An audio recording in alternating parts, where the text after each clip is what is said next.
नमो अरियंताणं नमो सिद्धाणं नमो आयर्याणं नमो उवज्जायाणं नमो लोये सव्वसाहुणम् एषो पञ्चनमुक्कारो सव्वपावपणासनो मङ्गलाणं च सव्वीसं पद्मं हवै मङ्गलम् कमठे धर्णेन्द्रे च स्मुचितं कर्म कुर्वती प्रभुस्तुल्य मनोवृत्ति पार्श्वनाथ श्रीकृष्ण कुन्दिन्दुकुखेर तुषारवन्ना सरोजहत्था कमले निसन्ना वाईसिरि बुद्धयवकहत्था सुहायसां प्रसन्ना अंगूठे अमृत वसे नवधितणा भंडार श्री गुरु गौतम समरी वंचित फलदाता वंचित फलदाता वंचित। परम पूज्य मुख्याध्याय યશુ વિજય મહારાજ સાહેબ રચિત સમાધિ શતક ગ્રંથ અને તેના ઉપર પરમ પૂજ્ય ભક્તિ યોગાચાર્ય યશુ વિજય મહારાજ સાહેબના વિવેચનના સ્વાધ્યાયનો આજનો આપણો 56મો દિવસ છે। 56મા દિવસમાં આપણે પ્રવેશ કર્યો છે અને ગાથા નંબર છે નહીં 57મો દિવસ છે। આજે આપણો દિવસ છે 57મો અને ગાથા છે 64મી ગાથા છે। ગાથા વાંચું છું। કાલે શું હતું? કાલના સ્વાધ્યાયમાં આપણે શું હતું કે મહાવિદેહ જવું છે। તું મહાવિદેહ હતો, અહીંયા જ છે। આ દેહ સાથે કઈ રીતે રહેવું એને જેને આવડ્યું છે એ જીવો મહાવિદેહ ક્ષેત્ર જાય છે। પ્રભુને પ્રાર્થના કરવાથી મહાવિદેહ ક્ષેત્ર મળતું નથી। એના આપણે 2 થી 3 દ્રષ્ટાંત કાલે જોયા હતા। આજે હવે આપણે આગળ જઈએ છીએ। ભવિ શિવપદ દેઈ આપકુ। ભવિ ભવ્ય આત્મા આત્માની સન્મુખ બની મોક્ષને પામે છે। ભવિ શિવપદ દેઈ આપકુ આપહી સન્મુખ હોય। આપણે કાલે જોયું હતું કે જે 6-7 કારક લાગે છે એ જ વસ્તુ અહીંયા આવી છે।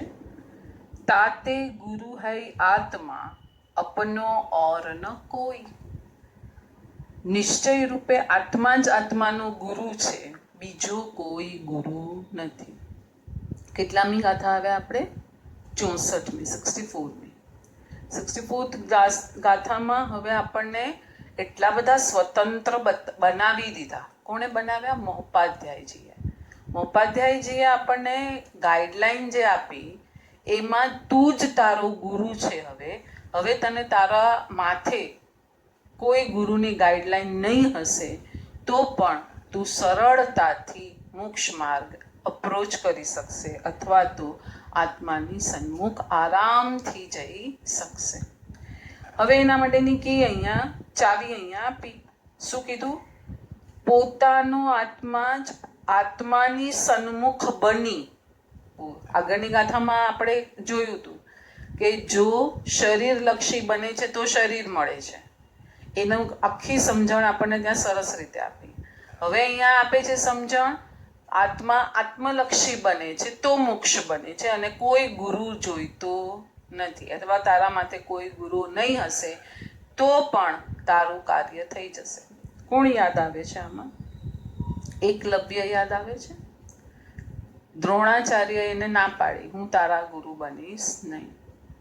શું કર્યું એણે? માટીની મૂર્તિ બનાવી, એમાં દ્રોણાચાર્યની પ્રાણ પ્રતિષ્ઠા કરી અને એની સામે ઊભા રહી અને ધનુર્વિદ્યા શીખે છે। જે અર્જુન ન શીખી શક્યો એ વગર ગુરુએ એકલવ્ય શીખી શક્યા। શું હતી? શ્રદ્ધા કે દ્રોણ સિવાય મને કોઈ આ વિદ્યા સારી શીખવાડી શકે નહીં। એ શ્રદ્ધાએ શું કાર્ય કર્યું? એની અંદર જ પરિણમન ચાલુ કરી દીધું। એટલે ઉપાદાનની પોતાની શક્તિ પોતે પરિણમન કરવા માંડે છે અને એની જાતે જ એને બધું શીખી લીધું। આપણે આમ સામાન્ય ભાષામાં કહીએ પણ અહીંયા પછી આર્ય સંસ્કૃતિની વાત છે। આર્ય સંસ્કૃતિ કોઈ દિવસ પોતે કર્યું છે એમ તો કહેશે જ નહીં। સાધક શિષ્ય હંમેશા એમ જ કહેશે ગુરુ કૃપા, પ્રભુ કૃપા એ શબ્દ લાવશે, નહીં તો અહંકાર ઉપજી જશે અને હમણાં અહીંયા સુધી આવ્યો છે પછી પણ પતન થઈ શકશે, થઈ જશે. ક્યારે થઈ જશે કંઈ ખબર નથી. હવે અહીંયા શું થાય છે? દ્રોણાચાર્ય નથી અને એકલવ્ય શીખી રહ્યો છે, પણ એની નિષ્ઠા, એની શ્રદ્ધા, એની એ તરફ ચાલવું, એને આ કાર્ય કરાવી દીધું. શાસ્ત્ર, દેવ, ગુરુ આપણા માથે રહી, આપણી સાથે રહી, આપણને અહીંયા સુધી લાવ્યા. હવે ગુરુની આંગળી પકડીને જ જો ગૌતમ સ્વામી રહ્યા હોત, મહાવીર પ્રભુની આંગળી પકડીને જ ગૌતમ સ્વામી રહ્યા હોત, તો કેવળ જ્ઞાન નહોતું. છેલ્લે આ ઉપદેશ પણ પ્રભુએ જતા જતા આપણા જેવા પાંચમા આરાના વક્ર અને જળ જીવને આપ્યા કે તારે છેલ્લે તારા સ્વયં ગુરુ થવાનું છે. ગૌતમ સ્વામીને બીજે ગામદેવ શર્માને પ્રતિબોધ કરવા મોકલ્યા. એની પાછળની ઘટનાનું પણ રહસ્ય આ હોઈ શકે કે તું તારો ગુરુ બન. આ જ્યારે એને ખબર પડી, ગૌતમ સ્વામી પહેલા વિલાપ કરે છે અને પછી જ્યારે જુએ છે આ બી મારો પ્રશસ્ત રાગ હતો જે મને કેવળ જ્ઞાન અને મોક્ષમાં અટકાવતો હતો. એટલે અહીંયા છેલ્લે નિશ્ચય રૂપે આત્મા જ આત્માનો ગુરુ છે, બીજો કોઈ ગુરુ નથી, એમ કરીને અહીંયા આપણને સમજણ આપે. આગળ જઈએ. જ્ઞાનસાર પ્રકરણમાં એક સરસ સાધના અપાય છે. આત્મત્મનેવ યચ્છુદ્ધમ ધ્યાનાત્માત્મન માત્મના. એટલે આપણે જે હમણાં કાલે અનાયાસે આ જ વાત થઈ કે આત્માથી આત્મા વડે એ જ્ઞાનસારનો આખો એ શ્લોક છે. એ શ્લોકને વિવેચનમાં લીધું છે. પહેલા તો આપણને ઉખાણા જેવું લાગે કે આવું તો કેવી રીતના હોઈ શકે, પણ જ્યારે અર્થ વિસ્તાર કરે છે ત્યારે સાધક રૂપે પ્રતિષ્ઠિત થયેલ આત્મા પોતાના શુદ્ધ આત્મ તત્વને નિહાળે. શેના વડે? આત્મ વડે. ક્યાં રહીને? આત્માને વિશે. એટલે 3 સૂત્ર થયા. સાધક તરીકે પ્રતિષ્ઠિત થયેલ આત્મા શુદ્ધ આત્મ તત્વને નિહાળે. પહેલું પોઈન્ટ શું આવ્યું? હું તો હજી આને બી બ્રેક કરીશ થોડું, આ પોઈન્ટને પણ. પહેલા તો સાધકે પ્રતિષ્ઠિત કર્યો કે નહીં, સ્થાપના કરી કે નહીં આત્માની, આત્મા તરીકે.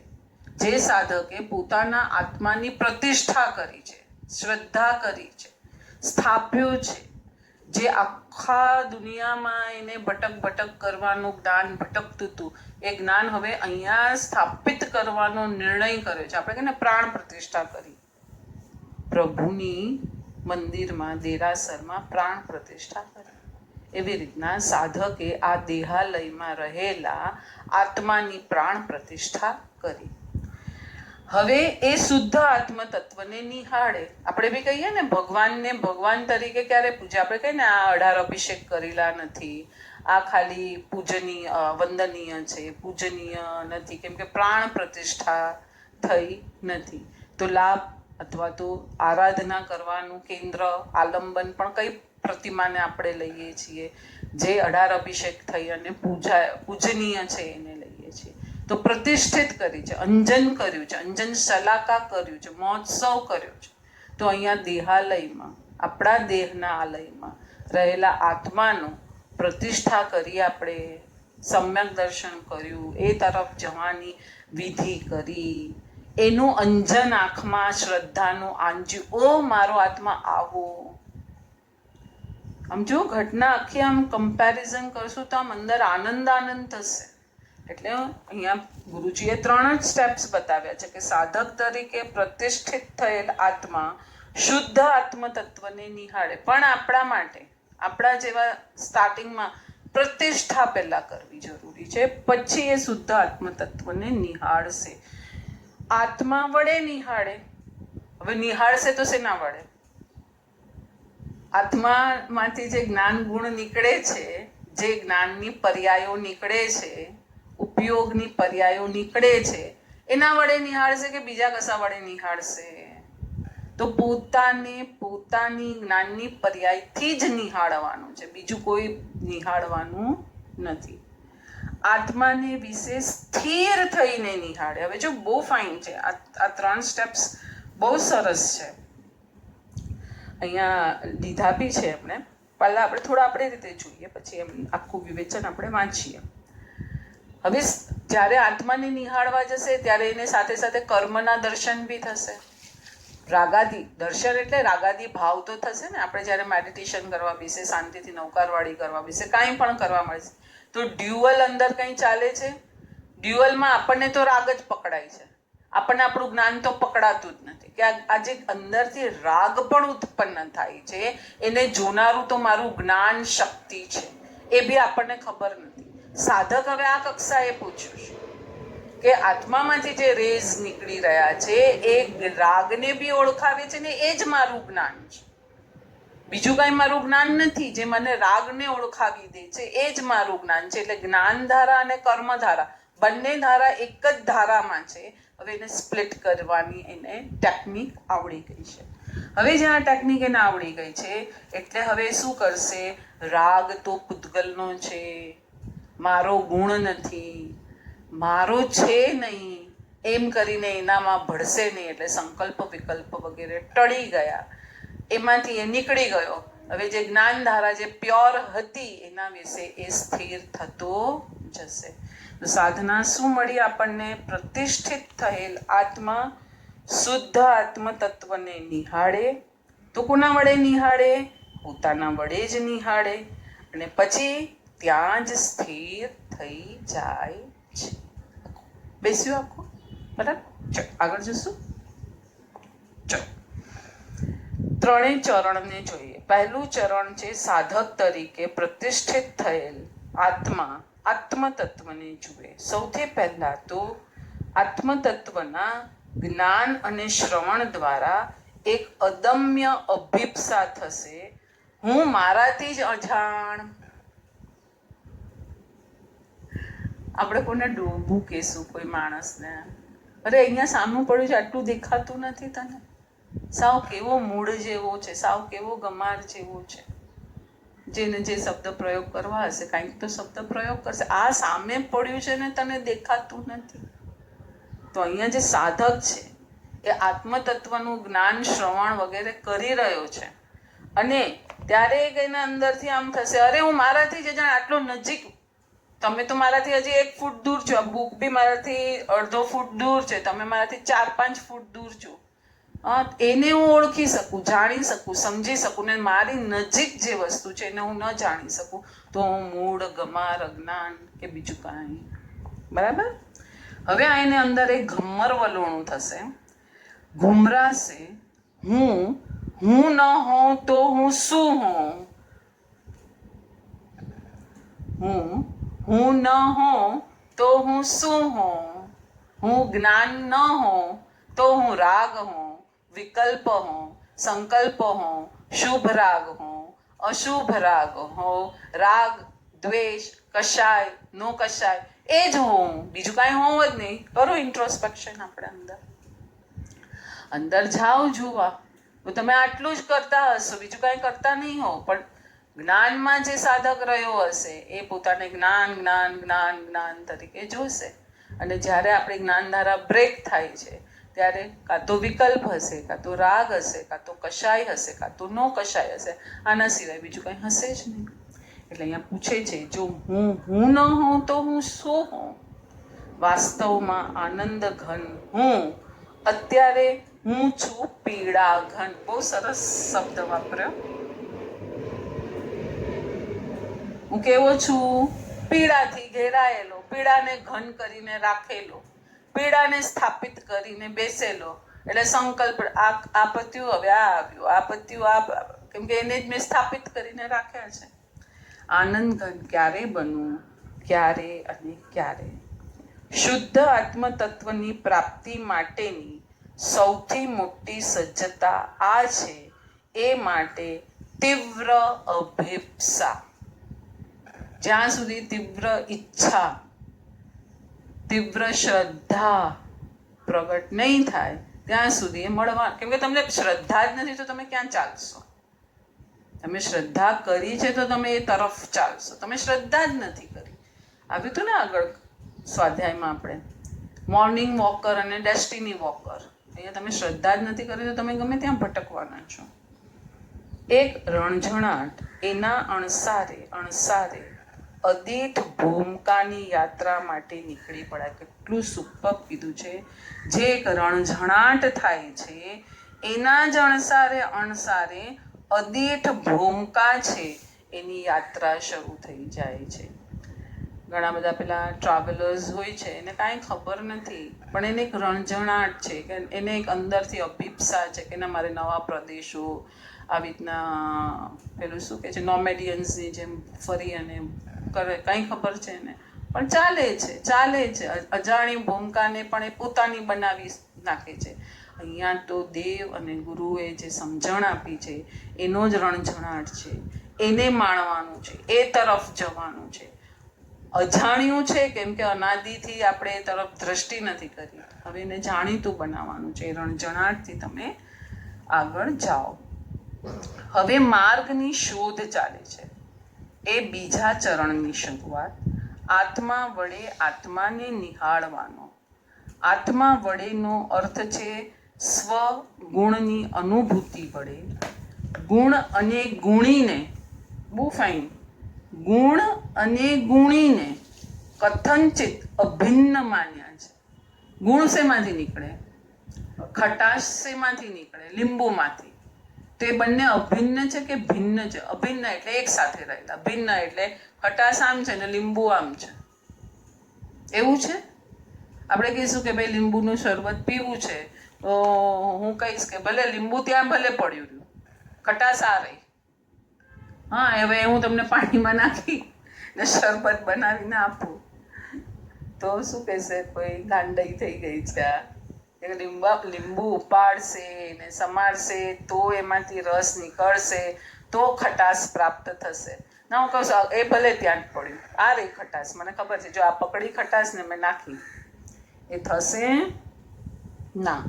તો એમ જ્યાંથી ગુણ પ્રગટ થાય છે, ગુણી એટલે દ્રવ્ય, આપણો આત્મા એ ત્યાં જ પડ્યો છે, બીજે ક્યાંય હોય જ ન શકે. તો શા માટે આપણે આખી દુનિયામાં ફાંફા મારીએ છીએ એને શોધવાના?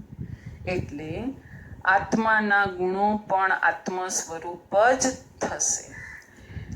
જ્ઞાન, દર્શન, ચારિત્ર, આનંદ, વિતરાગ દશા આદિ ગુણોની અનુભૂતિ સાધક કરવા લાગે તેમ તે શુદ્ધ આત્મ સ્વરૂપ ભણી આગળ વધવા લાગે. આ કેવી રીતે આ ગુણની અનુભૂતિ થાય છે? એક એક સ્ટેપ બેસવો શાંતિથી તો બધું અંદર ખુલશે, પણ આપણે તો શાંતિથી બેસવું જ નથી. શું સમ્યક દર્શન જ્યારે થતું હશે કોઈ પણ જીવને, ત્યારે એ શું કરતું હશે? કોઈ દિવસ વિચાર કર્યો? સમ્યક દર્શન જોઈએ છે, મને મોક્ષે જવું છે, આ બધું આપણે કર્યું, પણ વિચાર કર્યો કે કોઈ આત્માને જ્યારે સમ્યક દર્શન થતું હશે ત્યારે એ શું પ્રોસિજર કરતો હશે? એ ભણવાની, એ વાંચવાની, એ સમજવાની, એની ડેપ્થ. કર્મગ્રંથકારો તો 3 કરણ કરે છે, અપૂર્વકરણ, અનિવૃત્તિકરણ, અંતકરણ કરે છે ને ગ્રંથિ દેશ કરે છે ને સમ્યક દર્શન પામી લે છે. એટલી જ ભાષાની લિમિટેશન છે. તો એણે એમાં કર્મગ્રંથકારે તો એ જ બતાવ્યું, એ ખોટું જરા પણ નથી. હા, એમાં કઈ અનુભૂતિ તમે બતાવી જ નહીં શકો. આપણે આવે છે ને કે કોઈ એક આદિવાસી ગયો છે મોટા રાજાના મહેલમાં, જેને કાયમ રોટલો ને મીઠું જ ખાધું છે. હવે એ ત્યાં ગયો છે, રાજા એને ઘેબર અને જલેબી ને પેંડા ને આ બધું ખવડાવ્યા રાખે છે. હવે પાછો એના ગામ આવ્યો ને પેલા જેને રોટલો ને મીઠું જ ખાધું છે બધા આદિવાસીઓએ કાયમ, હવે એને સમજાવે છે શું ખાધું, તે શું કર્યું, ત્યાં અઠવાડિયો રહ્યો તો પેલો કે છે ઘેબર ખાધું. કે એટલે ઘેબર એટલે શું? હવે કેટલું એને સમજાવે છે. પણ જેને રોટલાને મીઠું સિવાય કાંઈ ખાધું જ નથી, જેને કાયમ પૂતગલનો જ આનંદ જોયો છે, એ હવે આત્માના આનંદને બતાવે કેવી રીતના? એટલે શબ્દ ત્યાં શું મૂકી દેશે? વિશુદ્ધિ થઈ રહી છે, તત્વ નિર્ણય કરી રહ્યો છે, પોતાના આત્મા તરફ આગળ વધી રહ્યો છે. આનાથી વધારે શબ્દ આપશે પણ શું? પછી તો કહેશે તું અનુભવ, તું જા રાજાના ઘરે અને તું ખાઈને આવ એટલે ઘેબર કેવો છે તને ખબર પડી જશે. મારી તો આટલી જ શક્તિ છે કે ભાઈ પીળા કલરનું હોય ને પોચું પોચું હોય ને રસવાળું હોય ને એમાં એકદમ સ્વાદ આવે. પછી કેવો હવે મારી પાસે શબ્દ નથી. એટલે અહીંયા કેટલું સુંદર કીધું છે કે આ ગુણની અનુભૂતિ, અનુભૂતિ આ બે શબ્દમાં બી બહુ ફરક છે, આસમાન જમીનનો ફરક છે. આપણે છે ને એક શબ્દની વજન જ નથી ખબર આપણને કે આ શબ્દનું વજન શું છે, આ શબ્દનો પ્રયોગ કર્યો છે તો શું કર્યો છે, શા માટે કર્યો છે. કંઈ નહીં, બધું સરખું જ છે આપણા માટે. કેમ કે આપણે તો ઘણું બધું ભણવાનું બાકી છે ને. હા, સાધક કરવા લાગે તેમ તે શુદ્ધ આત્મ સ્વરૂપ ભણી આગળ વધવા લાગે છે. એમાં એનો અનુભવ વધશે અને છેલ્લે અનુભવ કમ્પ્લીટ થશે. બધેમાં અનુભૂતિ જ વધી રહી છે, બીજું કઈ વધી નથી રહ્યું એનું. ખ્યાલ આવે છે?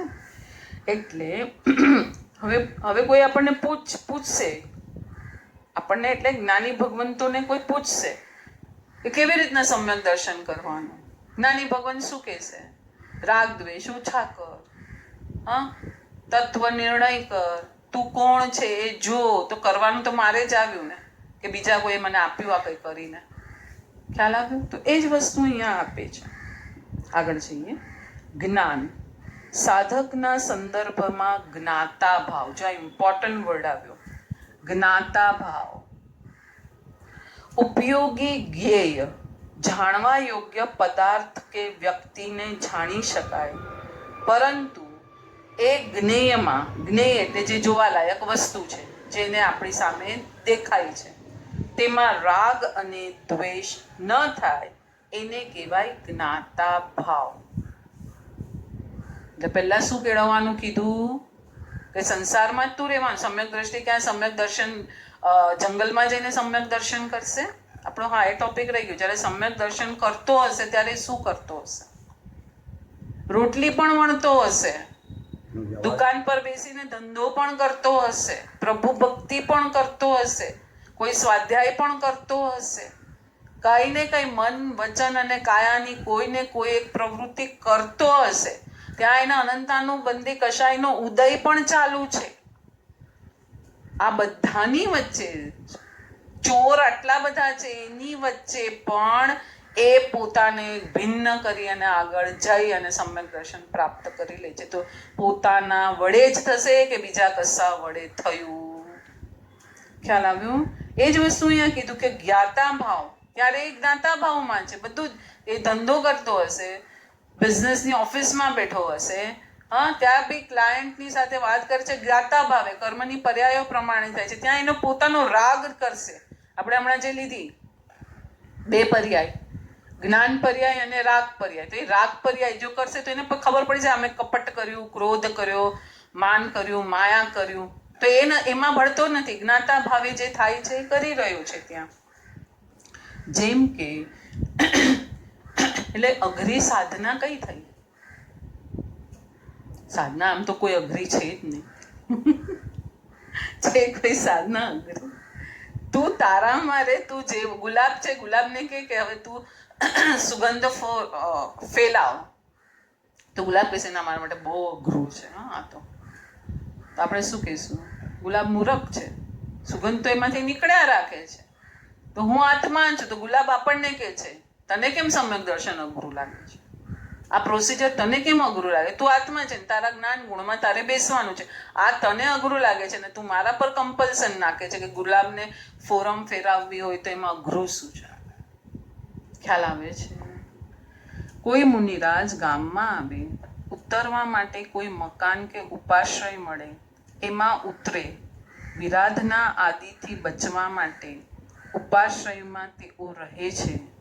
પણ એ ઉપાશ્રય સારો છે, હવાવાળો છે, પ્રકાશવાળો છે, આવો વિકલ્પ એમને નહીં થાય, કે ખરાબ સ્થાન છે એવો વિકલ્પ પણ તેને ન થાય.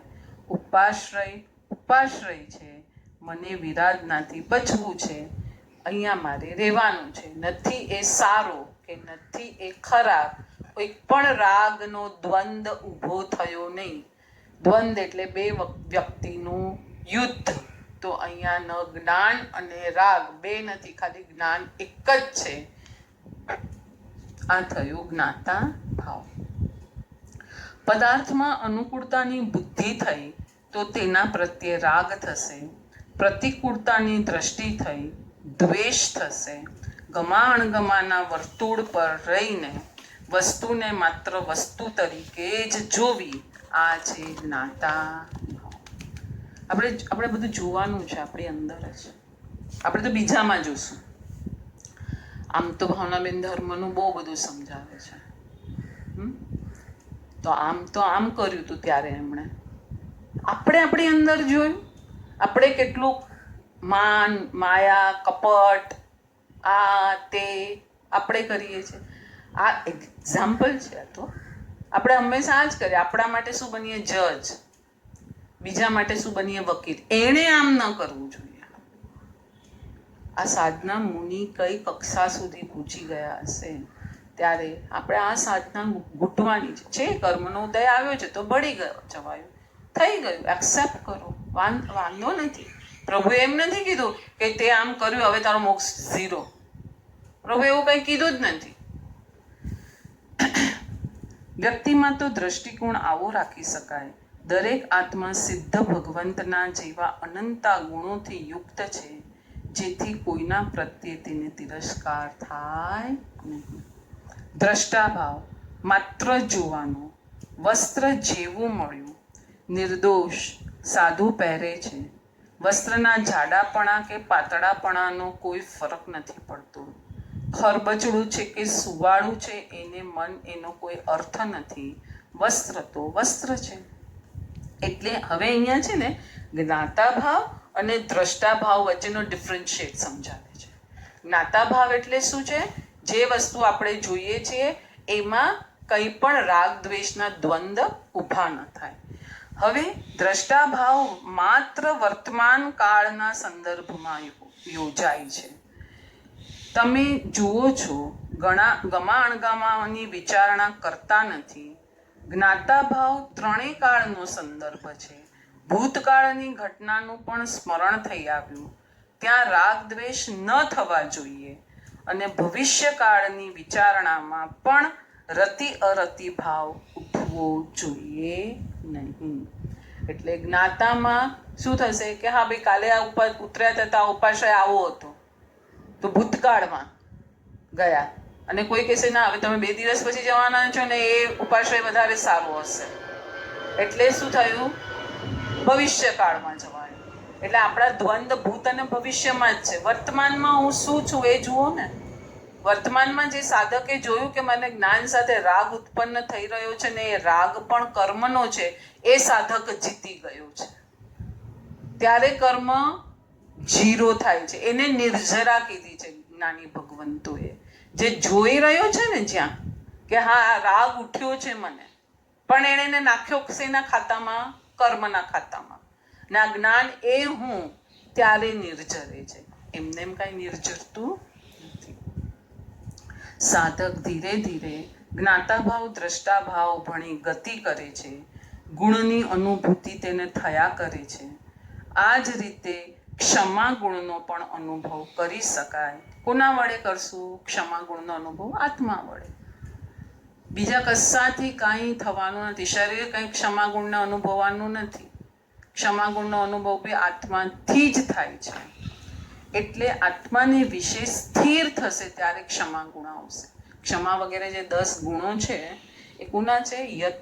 યતિના ગુણો છે. યતિ એટલે કે મુનિના. મુનિને લાવ્યું છે, આપણે મહેનત કરીને લાવીએ છીએ. એટલે કેમ કે અનંતાનુબંધી અને અપ્રત્યાખ્યાન કશાય જ ગયો છે. પ્રત્યાખ્યાન કશાય જે આપણી પાસે પડ્યો છે. અહીંયા નિશ્ચય નહીં, કશાયને બી નહીં જુએ, તારા પુરુષાર્થને તું જો એમ કહેશે, પણ સામાન્ય બેઝિક બાલ ભૂમિકામાં આપણે આ જોવું પડશે. અહીં સ્વરૂપ સ્થિતિ ભણી ઈશારો છે. શુદ્ધ આત્માનું સ્વરૂપ અલિપ્ત અખંડ દશાનું જે છે તે ભૂમિકા પર સ્થિર થઈને આત્મ અનુભૂતિ કરવી. હવે તો શું કર્યું એણે? હવે જો આખું સ્ટેપ આપણે પાછું કનેક્ટ કરીએ. પહેલા જ્ઞાનધારા ઉઠાવી, એમાં રાગાદી ભાવ હતા, એને પરના ખાતામાં નાખ્યા, પોતાની જ્ઞાનધારાને પકડી, એ જ્ઞાનધારા જ્યાંથી ઉત્પન્ન થઈ રહી છે એ જ સુધી ગયો. હવે એણે શું કર્યું? નથી એ જ્ઞાનધારાને જોતો, કસાને નહીં, હવે એનો જે ડાયમંડ મેઇન એને મળી ગયો એમાં એ સ્થિર થઈ ગયો. એટલે પહેલા શું આવી? શ્રદ્ધા આવી. શું શ્રદ્ધા કરી એણે? રાગ મારો નથી, જ્ઞાન એ હું છું. આ પહેલી શ્રદ્ધા થઈ. પછી જ્ઞાન સમ્યક કર્યું. કોની સમ્યક કર્યું?